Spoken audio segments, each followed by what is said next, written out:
Hello hi welcome back to Rithuttan vlog. അപ്പോൾ ഇന്നൊരു ചെറിയൊരു ഈവനിങ് വ്ളോഗാണ് കേട്ടോ. അനീത്തിയുടെ ഹസ്ബൻഡിൻ്റെ വീട്ടിലേക്ക് പോവുകയാണ്. അപ്പോൾ ഞങ്ങൾ അവളെ റെയിൽവേ സ്റ്റേഷനിലേക്ക് വരെ ആക്കി കൊടുക്കാൻ വിചാരിച്ചിട്ട് ഞാനും റിതുട്ടനും അമ്മയുണ്ട്. ഞങ്ങൾ അങ്ങനെ പോയിക്കൊണ്ടിരിക്കുക കേട്ടോ. റിതുട്ടൻ വേഗം ഓട്ടോ കയറി. അവന് യാത്ര പോകാമെന്ന് പറഞ്ഞാൽ ഭയങ്കരമായിട്ട് ഇഷ്ടമുള്ള കാര്യമാണ്. അപ്പോൾ ഞങ്ങളങ്ങനെ പോയോണ്ടിരിക്കുകയാണ്. ഞാൻ എൻ്റെ വീട്ടിലാണ് കേട്ടോ, മുളയങ്കാവിലാണ്. കുറച്ച് ദിവസം നിൽക്കാൻ വേണ്ടി വന്നതാണ്. അപ്പോൾ അവൾ ഒരു 5 ദിവസം നിന്നിട്ട് അവൾ പോവാണ് കേട്ടോ. ഇതാണ് ഞങ്ങളെ മുളയങ്കാവ്. എന്നും വീട്ടിലേക്ക് വന്നിട്ടുണ്ടെങ്കിൽ ദിവസം ഞങ്ങൾ ഇവിടെ വന്നിട്ടുണ്ടല്ലോ ഞങ്ങൾക്ക് പണി കേട്ടോ. എന്നും ഞങ്ങൾ പുറത്തിറങ്ങും. ഇവിടെ വന്നിട്ട് കടകളിലൊക്കെ വന്നിട്ട് എന്തെങ്കിലുമൊക്കെ സാധനം ഞങ്ങൾ വാങ്ങിയിട്ടേ പോവുള്ളൂ. ഇവിടെ വന്ന് നിൽക്കുമ്പോഴല്ലേ അതൊക്കെ പറ്റുള്ളൂ വിചാരിച്ചിട്ട്. അപ്പോൾ അവിടെ ഞങ്ങളെ മേമനെ കണ്ട കേട്ടോ. പക്ഷേ പെട്ടെന്ന് അവർ വണ്ടി എടുത്തു. പക്ഷെ ഞങ്ങൾക്ക് നിർത്താനൊന്നും പറ്റിയില്ല. അങ്ങനെ ഞങ്ങൾ കുലുക്കലൂർ എത്തിയിട്ടാണ്. ഇവിടെ കുലുക്കലൂർ റെയിൽവേ സ്റ്റേഷനാണുള്ളത്. മുളയങ്കാവിൽ 10 മിനിറ്റ് ഉള്ളൂ കേട്ടോ. അവളെ കല്യാണം കഴിച്ച് കൊടുത്തിട്ടുള്ളത് നിലമ്പൂരിക്കാണ്. നിലമ്പൂർ തന്നെ എൻ്റെ അച്ഛൻ്റെ വീടും നാടൊക്കെ ഉള്ളത് അവിടെ തന്നെയാണ്. നിലമ്പൂർ അടക്കര പറയും. ഞങ്ങളിപ്പോൾ അമ്മയുടെ വീട്ടിലായിട്ടുള്ളത് മുളയങ്കാവിൽ. ഞങ്ങൾ ആദ്യമൊക്കെ അച്ഛൻ്റെ വീട്ടിലേക്ക് പോകുമ്പോഴൊക്കെ അവിടെ നിന്ന് നടന്നിട്ടാട്ടോ അങ്ങോട്ട് റെയിൽവേ സ്റ്റേഷനിലേക്ക് വന്നായിരുന്നേ. അതിനൊരു കുറുക്ക് വഴി ഉണ്ട്. കുറുക്ക് വഴി എളുപ്പ വഴി. അപ്പോൾ അടുത്ത് കൂടെ ഇങ്ങനെ വന്നാൽ മതി കേട്ടോ. നടക്കണ ദൂരമേ ഉള്ളൂ. അപ്പോൾ അങ്ങനെ ഞങ്ങൾ റെയിൽവേയിലെത്തി. റിതുട്ടനാണെങ്കിൽ ഇങ്ങനെ ട്രെയിൻ കാണാൻ ഭയങ്കര ഇഷ്ടമാണ് കേട്ടോ. അപ്പോൾ അവന് തീവണ്ടി എന്നൊക്കെ പറഞ്ഞിട്ട് ഇങ്ങനെ പോയോണ്ടിരിക്കുകയാണ്. എടുക്കാൻ സമ്മതിക്കുകയേ ചെയ്തിട്ടില്ല. അവന് നടക്കണം. അപ്പോൾ ഞങ്ങൾ റെയിൽവേ സ്റ്റേഷനിലേക്ക് അങ്ങോട്ട് കുറച്ച് നടക്കാണ്ട് കേട്ടോ. അപ്പോൾ ഞങ്ങളങ്ങനെ നടന്നുകൊണ്ടിരിക്കുകയാണ്. റിതുട്ടനാണെങ്കിൽ 1 2 3 എന്നൊക്കെ പറയുന്നുണ്ട്. അവിടെ സ്റ്റേഷനിലെത്തിയപ്പോൾ ഭയങ്കര തിരക്കുണ്ടായിരുന്നു കേട്ടോ. ജോലി കഴിഞ്ഞവരും സ്കൂളിൽ പഠിച്ച കുട്ടികളൊക്കെ വിട്ടവരൊക്കെ ഉണ്ടായിരുന്നു.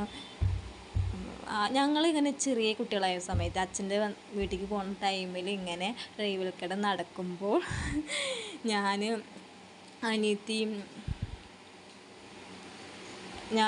ഉണ്ടല്ലോ, ഇതേപോലെ നടന്നായിരുന്നു കേട്ടോ. അവൾ ആ സൈഡിൽ ഞാൻ ഈ സൈഡിൽ. അമ്മ അങ്ങനെ പറയുന്നുണ്ട് ഇപ്പോൾ വീണിട്ട് എന്തെങ്കിലുമൊക്കെ വരുത്തി വയ്ക്കുന്നത്. അപ്പോൾ അങ്ങനെ എനിക്കിപ്പോഴും ഒരു ഓർമ്മ ഉണ്ട് കേട്ടോ. ഇതേപോലെ നടത്തുന്ന ചെറിയ കുട്ടിയായപ്പോൾ നടന്നപ്പോൾ വീണിട്ടുണ്ട് ഞാൻ. ഞങ്ങൾ മത്സരിച്ചിങ്ങനെ നടക്കുകയായിരുന്നു. അത്രയും ദൂരം ഇങ്ങനെ വീഴാതെ ആരും നടക്കാന്നൊക്കെ പറഞ്ഞിട്ട്. പിന്നെ കുറച്ച് കഴിഞ്ഞാൽ വേണ്ട ഇറങ്ങി കേട്ടോ. കാരണം അതവേ വീണിട്ടുണ്ടെങ്കിൽ ആ കണ്ട ആൾക്കാരൊക്കെ വേക്കിടെ വീണുണ്ട്. അവരെ മുന്നിൽ നാണം കെടുമല്ലോ വിചാരിച്ചിട്ട് പിന്നെ നിർത്തി. അമ്മയ്ക്കാണെങ്കിൽ ആ കല്ലുക്കട അവനെ കൊണ്ട് എടുത്ത് നടക്കാൻ വയ്യ. അപ്പോൾ ഞാൻ വേഗം പോയിട്ട് എടുത്തു. അവന് ഇവിടെ എത്തിയപ്പോൾ തന്നെ അവനും തീവണ്ടി കാണണം. പിന്നെ അതായിരുന്നു അവൻ്റെ വാശി. അപ്പം ഞങ്ങൾ അങ്ങോട്ട് ഇങ്ങനെ നടന്നുകൊണ്ടിരിക്കുക. അപ്പോൾ അവൾ 5 ദിവസം നിന്നിട്ടുള്ളൂ കേട്ടോ.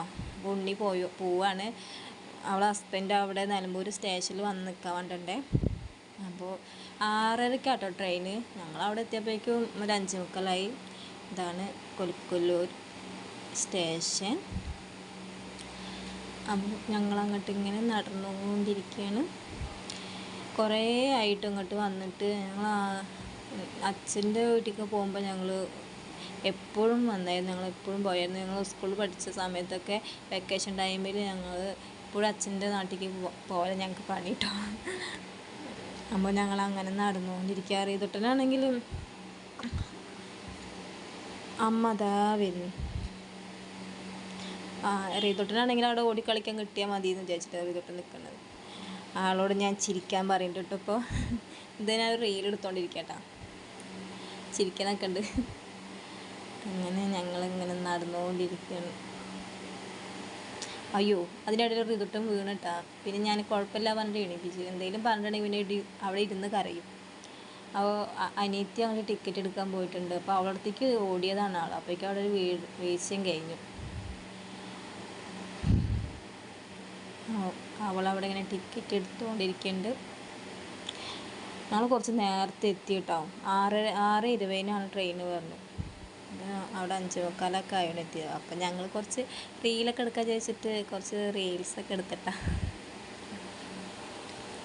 ഇത് അനിയത്തിയാണ് എടുത്തിരുന്നത്. കുറേ ഫോട്ടോ കുറേ റീലൊക്കെ ഞങ്ങൾ എടുത്തു. വോയിസ് റെക്കോർഡ് കൊടുക്കുന്നുണ്ടെങ്കിൽ ഒരു കോള് വന്നിട്ടോ. അപ്പോൾ ഞങ്ങളിങ്ങനെ ട്രെയിനിങ്ങനെ കാത്ത് നിൽക്കുകയാണ്. അനിയത്തിയുണ്ട്, അമ്മയുണ്ട് അവിടെ ഇരിക്കുന്നത്. അതിൻ്റെ ഇടയിൽ പെട്ടെന്നാണ് ട്രെയിൻ വന്നത്. അപ്പോൾ അവൾ കുറച്ച് അവിടെ പോയിട്ട് കയറാൻ പറഞ്ഞു. കാരണം നിലമ്പൂർ സ്റ്റേഷനിലെത്തുമ്പോൾ മുന്നിൽ പോയിട്ട് ഇറങ്ങേണ്ടി വരും പറഞ്ഞിട്ട് കുറച്ച് ബേക്ക് പോയിട്ട് കയറാൻ പറഞ്ഞിട്ട് അങ്ങോട്ട് നടന്നുകൊണ്ടിരിക്കട്ടോ.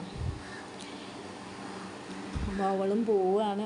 ഞാനും തന്നെ നാളെ പോവും. കാരണം പിന്നെ അമ്മ ഉണ്ടാവുള്ളൂ വീട്ടിൽ. അനിയനും അമ്മയും പണിക്ക് പോയ പിന്നെ ഒറ്റയ്ക്കാണ്. അപ്പോൾ അനിയത്തിയും ചേച്ചിയൊക്കെ വന്ന് നിൽക്കുമ്പോഴേ നിൽക്കാൻ പറ്റുള്ളൂ. അപ്പോൾ അവരും പോവുകയാണ്. അപ്പോൾ ഞാൻ നാളെ പോവും. അപ്പോൾ അവൾ ടാറ്റ തന്നുകൊണ്ടിരിക്കുകയാണ്. പോകുമ്പോൾ സങ്കടമായിട്ട് റിതുട്ടാണെങ്കിൽ ഭയങ്കര സങ്കടമായിരുന്നു. മേമ പോയി പറഞ്ഞിട്ട് അവനതൊക്കെ കയറാൻ വേണ്ടിയിട്ട്. ട്രെയിൻ കാണാൻ പറഞ്ഞ ആൾക്ക് ട്രെയിൻ കണ്ടപ്പോൾ ഭയങ്കര പേടിയായിരുന്നു കേട്ടോ. എന്നെ പിടിച്ച് ഇറുകയായിരുന്നു. അപ്പോൾ അമ്മ അവളെ നോക്കുകയാണ്. അവളാണെങ്കിൽ ഇവിടെ ഇരുന്നിട്ടുണ്ട്. അതാ ടാറ്റ തരുന്ന അവൾ. അങ്ങനെ അവൾ പോയി. കുറച്ച് ദിവസം കൂടെ നിന്നപ്പോൾ പിന്നെ പോയപ്പോൾ ഒരു സങ്കടം കേട്ടോ. അപ്പോൾ അങ്ങനെ അവളും പോയി. അവനവിടെ വന്ന് നിൽക്കാൻ വന്നിട്ടുണ്ട്. ഒരു 7:30 അപ്പോൾ ഒരു 6:20 ട്രെയിൻ വന്ന് 7:30 ആകുമ്പോൾ അവിടെ എത്തും നിലമ്പൂർ. ഇതൊട്ടെന്നെ മേമ പോയ സങ്കടത്തില്ല. മേമ പോയി എന്നൊക്കെ പറഞ്ഞിട്ട്. അപ്പോൾ വീഡിയോ എത്ര ഉള്ളൂ കേട്ടോ.